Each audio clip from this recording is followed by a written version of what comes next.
Showbiz News Rwanda. Nizere ko mumeze fresh cyane. Ubutumwa post zo ni nyinshi cyane kuri X. Mwari muzi ko mu Rwanda mubanzi barimba secular music utabona micumi bazi kurimba live, ibazo manza gatumira DJ ngamukore playback aho gutumira band gimucurangira. Tom Close rero ari mu banzi bake bazi kurimba live mu Rwanda. Ngiyo post ya mbere turuka kuri Rwandan Herb. Undi kandi ati witwa David Bayingana yihaye byo kuvugira Tom Close maze bamuhibye. Niyo nsenga G de nayo post indi yariye hit. Indi post iti izi nizo ngaruka zo gufata abantu badafite ikintu na kimwe bazi ku ukaba platform ngo ni basesengwe. Uyu nguyu ndemeza ko atazi Tom Close atangira umuziki. Undi nawe ati ahubwo Tom Close ari underrated aho kuba overrated. Uyu nguyu ni Gracier official. Reka tujye show nawe ati aba bantu rwose ntabwo bakabaye kuba bari kuri YouTube. Undi nawe ati mu Rwanda niho honyine ugerageza gutanga kuri kwibiriho ukabizira. Gusa nanjye ndi muhamya ko Tom Close ari mu banzi bari overrated pe. Tuzamushima ko ari umudokiteri mwiza, ariko nibigera ku muziki ntahatandukane na badusayimana Emmanuel. Uyu nguyu bamwita Kasaro. Uyu mudamu wa Tom Close kosa ari gukora no kwiteza abana kuri social media, baraje bamwuriye kahave.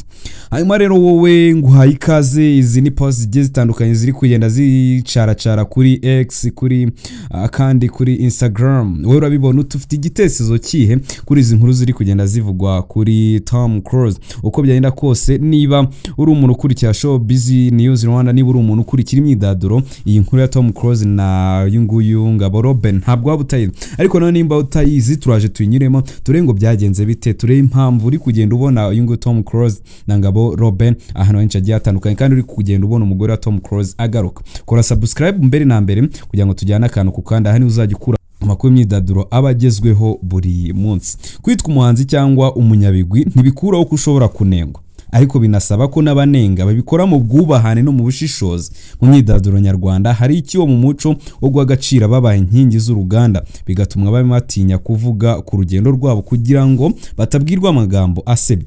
Kuri ubu ngubu gutuka, gupfobya no gusebanya bimaze ku muco, ndetse byasimbuye ibiganiro bifite ireme, bituma bafite amateka n'abari mu ruganda basigara badashyigikirwa n'icyubahiro bakesha ibyo bakoze. Hari umwe mu bantu bazwi mu ruganda rw'imyidagaduro wigeze kwima amafaranga 50,000 umwe mu basesenguzi mu biganiro byo kuri YouTube. Ubundi bukeye bwaho amukora ikiganiro agaragaza ko ntacyo yigeze afasha abahanzi bakoranye mu myaka 20 ishize ari mu ruganda. Mbere yaho yari yakoze ikiganiro amusingiza, amugira inama y'umuziki w'u Rwanda. Ibi rero bikomeje gutera impungenge ko abanyamuziki n'abanyamakuru b'inararibonye barimo Hambo Jizo, Arisudi n'abandi bavuga ko kutuba abakuru nibyo bagezeho bishobora kuzamura icyuho hagati y'abahanzi bashya ndetse n'amaze kubaka izina. Ni ikibazo kireba imyumvire indangagaciro z'itangazamakuru n'abanzi ubwabo, kuko iyo abantu batigishijwe kubaha ibyiza by'abandi basigara biyubakira gusenya. Ku rwego mpuzamahanga ibikorwa birwarwanya abahanzi n'abandi bakoze ibikorwa by'indashyikirwa barengerwa n'amategeko, bahabwa ibihembo bigaragaza ibyo bagezeho, ndetse akabaho n'imiryango ibunganira mu kurinda isura yabo. Icyo abanzi b'abanyarwanda bo bakeneye ni uburyo bwo kwiyubaka, kwiyubahiriza no gusigasira izina ubwabo mu buryo burambuye. Mu minsi ishize amagambo ya Ngabo Roben yagaragaje isesengura rye ku muhanzi Tom Close yasamuwe hejuru n'abantu batandukanye, barimo abashinja kumusuzugura no kugoreka amateka ya Tom Close, mu gihe abandi bo babifashe nk'uburenganzira bwo gutanga ibitekerezo. Arabonye ibi nk'ikarita nshya y'umuco wo gutuka amaze igihe mu ruganda kugira ngo abantu bavugwe ndetse kandi bamenyekane. Umuhanzi Hambo Jizo, umwe mu bubatsi umuziki nyarwanda binyuze mu itsinda rya Urban Boys, avuga ko amarangamutima y'umuntu adashobora gusiribanga amateka n'uware rw'undi muntu. Yabwiye abanyamakuru ko ibyo Ngabo Roben yavuze bisa n'uburyo bwo gushaka kugaragara anyuze mu gusebya izina ry'abandi. Yongeraho ko Tom Close ari mu bantu batangiye uruganda rwa muzika y'u Rwanda kandi barutangira igihe rwari rugo, bityo rero gusuzugura ibyo yakoze ni nko gusuzugura umuziki w'u Rwanda ubwawo, kubera ko Tom Close ni ibuye ry'imfuruka ryatangije umuziki w'u Rwanda. Ni bamwe mu bantu batangije music industry yo mu Rwanda. Wizeye Ari cyangwa se Aris, umunyamakuru w'inararibonye akaba n'umuhanzi, yavuze ko mu Rwanda hari kiri ikibazo cyo kudagacira abakoze ibikorwa bifatika. Yabwiye abanyamakuru ati suku ukeneye kuba umufana w'umuntu ngo umwubahe, niba umuntu yarakoze ibintu bifatika uba ugomba kubimuha. uba ugomba kumwuba, yaba aririmba nabi cyangwa neza, ariko yarabikoze. Anyway, yatangije umuziki. Ese urabibona ute? Uze kuduha igitekerezo cyawe muri comment. Ari Sudi yanenze amagambo avuga ko Tom Close yakabirijwe ndetse ko yategekaga itangazamakuru ku mukino. Avuga ko ibyo ari uguserereza, atanga urugero avuga ko yabaye umunyamakuru wa Radio Salus muri icyo gihe, azi neza uko ibintu byakorwaga. Ubwo niwe Ari Sudi yari umunyamakuru wa Radio Salus. Mu magambo yagize ati itangazamakuru igomba kugira aho rigarukira. Ibintu bindi umuntu ntiyavuga uko ashatse ko umuntu ari brand, kuko ashobora no gukurikiranwa mu nkiko. Na Tom Close ni brand icuruza, kumusiga icyasha ntabwo biba bimaze ntacyo biba bimaze usibye gusenya ibyo yaba yaragezeho, kandi n'ibintu bishobora kukujyana mu rukiko. Yakomeje avuga ko hakwiye gushyirwaho uburyo bwo guha agaciro abakoze ibikorwa by'indashyikirwa nk'uko abandi bantu bahabwa amazina n'ibihembo bibashimira. Mu magambo yagize ati ibyo mu bihugu byateye imbere ni ibintu bisanzwe. Hari Sir Alex Ferguson cyangwa se Sir Beckham, natwe mu Rwanda abantu nka Kayirebwa, Tom Close, Rafiki n'abandi bagombye guhabwa agaciro. Mu gusesengura byimbitse, Aris udavuga ko ushobora no gusanga ibi bintu byose bikozwe nk'ubwumvikane hagati y'umuhanzi n'umunyamakuru mu rwego rwa prank yo gushaka attention cyangwa se attention, ariko ibi ngibi bitari bikwiye mu muziki w'umwuga. Iki nacyo abantu bakunze kugarukaho, iki kintu cyuko bashobora kuba ari prank ndetse na nuriya mugore wa Tom Close, nibyo bintu abantu bakomeje kugarukaho. Mbere na mbere, Ngabo Roben ni umuntu utazwi ukeneye kubaka izina, kubera ko abantu benshi bamumenye bitewe n'iyi saga.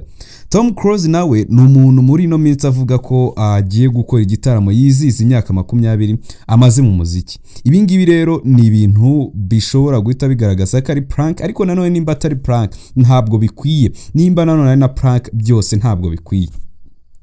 Uribaza uti ku rwego mpuzamahanga bikorwa iki? Bikorwa biti? Bigenda biti? Bihugu byinshi bifite imyidagaduro ikomeye, abahanzi barindwa mu buryo butandukanye. Mu Bwongereza abakoze ibikorwa by'indashyikirwa mu hanzi siporo, ubuyobozi bahabwa impeta y'icyubahiro nka sa cyangwa se dame, nk'uko byagenze kuri David Beckham, Elton John na Adele. Ibi bibaha agaciro mu mateka y'igihugu kandi bikabuza abandi kubasebya uko bishakiye. Hari amategeko arengera izina n'isura ry'umuntu cyangwa se defamation laws atuma umuntu usebya undi mu ruhame ashobora kujyanwa mu nkiko. Nka USA amakosa nk'ayo yishyurwa akayabo k'indishyi.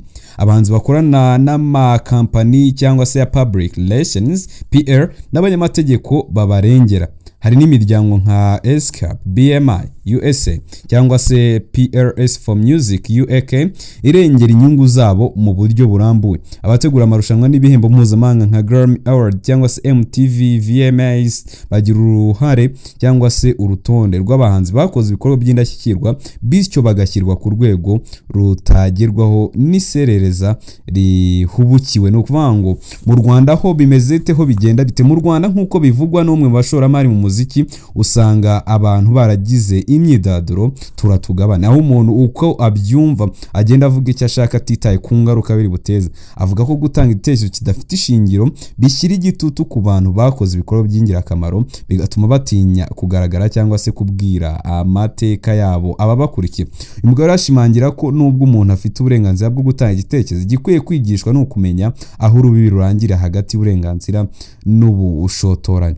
Avuga ko kandi mu gihe David yarimbaga ko Cristiano Ronaldo ari we muhanzi wa mbere ku isi cyangwa se ari we mukinnyi wa mbere ku isi, atigeze asebya abandi cyangwa se ngashyireho urwango, nuko yabibonyemo agaciro. Hari abavuga ko guhangana n'umuco wo gusebanya bisaba kwiyubaka, gukorana n'inzego zibunganira, kwihangira amashyirahamwe abavugira no gusigasira ibikorwa byabo bibashyira mu nyandiko, mu mashusho rero no mu mateka yanditse. Abahanzi bagomba kwitabwaho.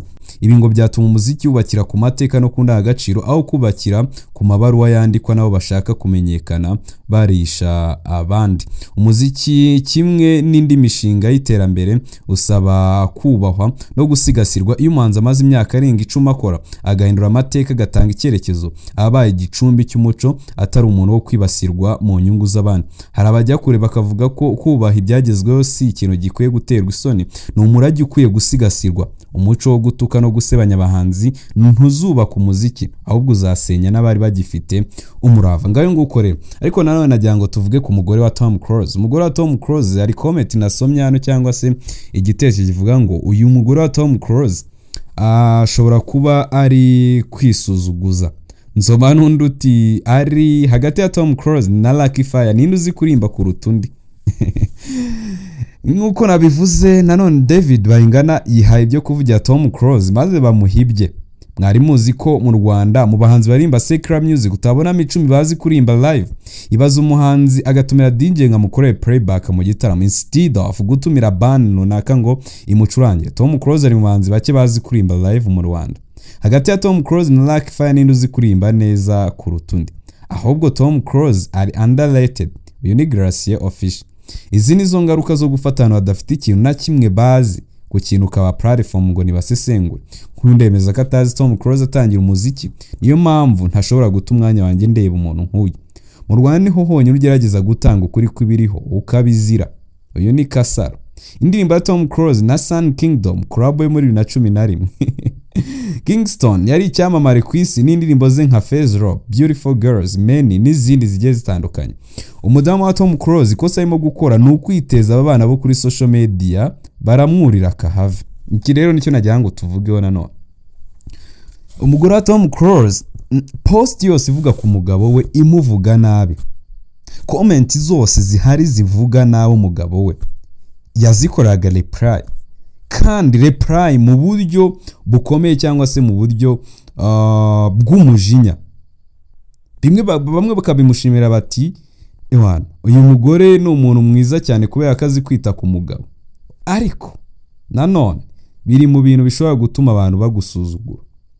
Sinzi nimba ariko namwe mubibona kubera ko ahajya agatera comment hari abari buhite bamusubiza kandi uburyo bamusubizamo ni uburyo butari bwiza nyine baramusubiza nk'umuntu nka mugenzi wabo hanyuma kandi ku rundi ruhande twijya ku yindi nkuru nayo ugomba kwimenya kubera ko amakuru abagezweho buri munsi. Marina kwihangana byanze maze mu burakari bwinshi asubiza abakunze kumwibasira bamushinja kubagisha ikibuno, abibutsa ko abaye yaranabikoze yaba ari umubiri we yakoresheje icyo ashaka. Ibi Marina yabigarutseho ubwo yaganiraga n'abakunzi be mu buryo bwa live kuri Instagram ati ibintu byo kubagisha ikibuno mwaragiye mu bigira ibintu bikomeye, wagira ngo dufatanije icyo kibuno. Ubu iyo abari icyanyu nabagishije byari kugenda gute? Iyo nterura icyanyu nkaba ari cyo njyana ko mbona mwari kunyica. Ikibuno ni icyanjye, umubiri n'uwanjye, uburenganzira n'ubwanjye. Kubera iki mwakumva ko ari ikibazo kuba nakora ibyo nshaka ku mubiri wanjye? Iyi Marina yabikomojeho nyuma y'igihe agerageza gusobanura mu itangazamakuru ko atigeze abagisha ikibuno, ariko abakunzi b'umuziki bo bakanga kumwumva. Ibi rero kwibagisha ikibuno nk'uyu muhanzi byavuzwe cyane ku mbuga nkoranyambaga kuva muri Nzeri 2024 ubwo hasohokaga inkuru z'uko arwariye muri Nigeria. Ubwo Marina yavuga ko arwariye malaria muri Nigeria, hahise haduka amakuru y'uko abeshya ko icyo arwaye ari uko yibagisha ikibuno maze cyanga gukira cyangwa se icyo gihe ikibuno cyari kitarakira neza. Ngayo ngo rero ubwo nta makuru ari kuvugwa ku nguyu Marina Debor nawe yabatayemo nyine. Iri Showbiz News Rwanda ukore subscribe kugira ngo tuzacike umunsi ku munsi n'amakuru tugenda tubagezaho. Ndabakunda cyane. Ikibazo hagati ya producer Mugisha Robinson nka Element na societe ya muzika 155 AM cyafashe indi ntera impande zombi zitegura gutandukana byeruye kandi zimaze gushyikiriza ikibazo abanyamategeko babo bagamije gushakira umuti mu masezerano bagiranye yateje umwiryane ndetse bagamije kubunga kugira ngo bagirane ibiganiro ndetse batandukane mu mahoro. Iyi ni Showbiz News Rwanda ukore subscribe kugira ngo utazagicikwa umunsi ku munsi n'amakuru tugenda tubagezaho. Mu kiganiro rero yagiranye n'itangazamakuru ku wa 19 Kamena 2025 umuyobozi wa 155 AM Kenny Mugarura yavuze ko hashize ibyumweru bibiri nta kuganira kugihari hagati yabo na Element kuko ubu ngubu ikibazo kiri gukurikiranwa n'impande z'abanyamategeko. Ati kugeza ubu ntitwongeye kuganira, ntabwo ari njye muhamagara kuko urwego twararurenze. Ubu ni Lego team cyangwa se abanyamategeko barimo kuvugana, nibaza ko bizagenda neza kandi ko ikibazo kizakemuka mu mahoro. Uyu mubano rero watangiye kuzamo agatotsi kuva muri Mutarama 2025 ndetse kuva icyo gihe nta wongeye kubacira iryera bari kumwe. Icyo gihe ni nabwo hatangiye kumvikana ibibazo bikomeye hagati ya Element na 155 AM ku buryo byanagezaho atandukana n'abanzi bakomeye barimo Bruce Melody yahoze akorera indirimbo. 155 AM ivuga ko Element yakoze indirimbo zirenga 35 mu gihe arakibarizwa muri studio, ariko we ntiyigeze atanga amafaranga yose nkuko byari biteganijwe mu masezerano. Aha niho havuye inshingiro ry'icyifuzo cy'uko Element atanga 60% by'inyungu yagiye avana muri izi ndirimbo, kuko ngo iyi societe ariyo yamwishyuraga mu buryo butaziguye ndetse igafasha no mu bikorwa bya studio n'ibikoresho yagikoreshaga. Muri izi ndirimbo ziri mu gihombo harimo igisigo narakubare cya Junior Maga, Bad Boy indirimbo ya Davis D, Cerebrana, Igitangaza ndetse na Bruce Melody, Fou de Toi ya na Mirere bya Element, Pasadena ya Christopher, 1 in 1 ya Leji, One More Time Keniso, Azana Nicki Minaj, Bruce Melody, Besto ya Okama, Sekoma, Sambrera ya Chris Easy, Mami ya Roskana, Bailando Jumbe ya Shafi, Ogera ya Bwiza No One, Keniso Sikosa, Bebe Munda ya Kevin Kade, Paina Cox, Walai Okama, Shenge Juno Kizigenza, Vore Maromita ya Christopher, Goro Pasi Kizito, Maowe Mamaroda, Kevin Banda, Hawaii ya Mpano, Njos Mario ndetse Tombe ya Element Ere. Izi ndirimbo zose ni nimba atigeze yishyurira. Abegere Element Ere bavuga ko 155 AM yirengagije inshinga. Showbiz News Rwanda.